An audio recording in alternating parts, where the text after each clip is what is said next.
Hi girls, this is a lesson on the muscle names. If you turn in your anatomy booklet to page 11, you will find a blank muscle man that looks exactly the same as this, except it's got no label sticks on it. Take a moment to pause this and to copy the label sticks that I've drawn onto my diagram. Once you've done this, I want you to have a go at labelling as many muscles as you know from your own knowledge. So don't use Google, just have a guess. Once you've done that, I'd like you to turn to page 12, and at the top of page 12 you can see a table with all of the muscle names that you need to know. Again, pause this, draw the sticks onto that diagram, and now with me we'll put the correct labels to the correct muscles. So I'm going to start at the top in the middle, and you can see two sticks that are coming out of the shoulder muscles. This is called the deltoid, and they wrap around the anterior and right around to the posterior of the shoulder. Now I'm going to run down the posterior side of the body first, and then I'll come across to the anterior side.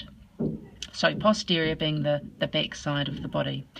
We're starting at the top, and you can see the muscles that are around the neck, top of the shoulders, and it also runs down the spine. So it looks like a diamond.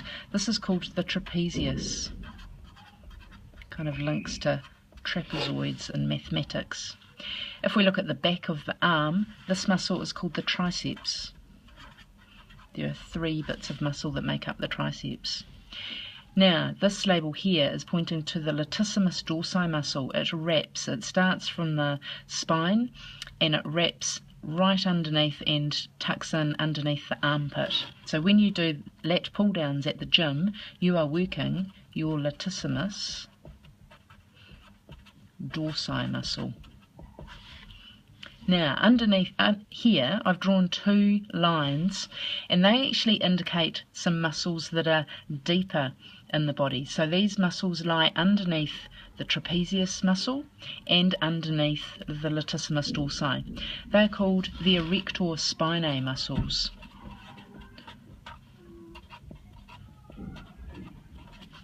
Erector Spinae muscles, they run from the between the vertebra, and they help with keeping us erect, so spine extension.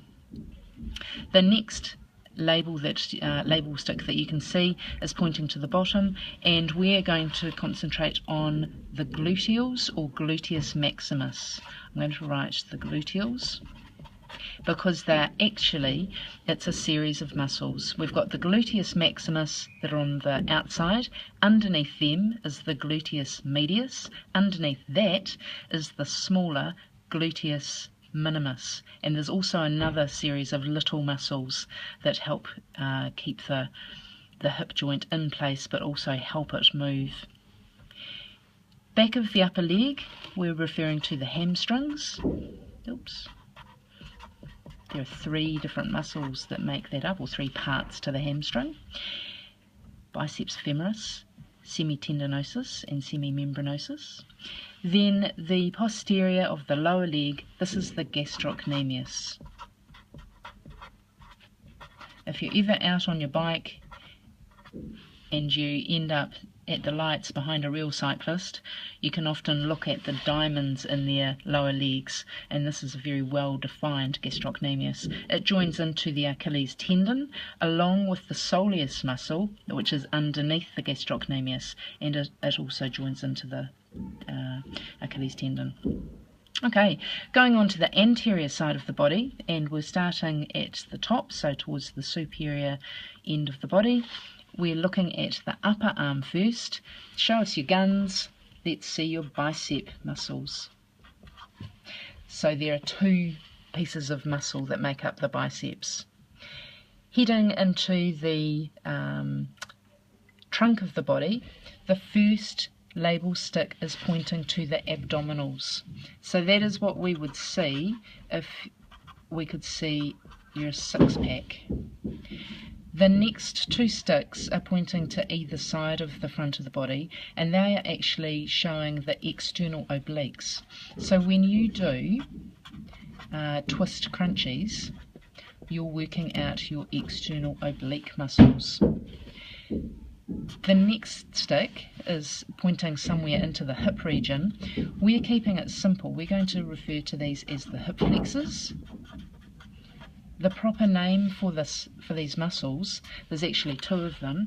There's the ilius muscle and the psoas muscle, and so the proper name is the iliopsoas muscle, otherwise known as the hip flexors, and their name gives A, the joint that it works, and B, the movement away. So it works the hip joint and it causes flexion, hence hip flexors.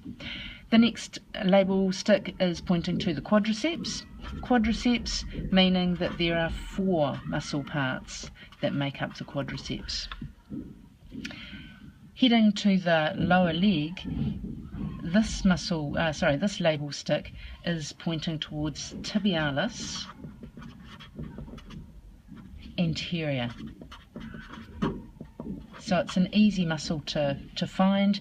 Tibialis, giving it away, being it's near or beside the tibia bone, anterior at the front. These are the muscle names that you need to know, along with the terms flexion and extension. So within your booklet, make sure you know what muscles cause flexion of what joint and which muscles cause extension, and again of which joint.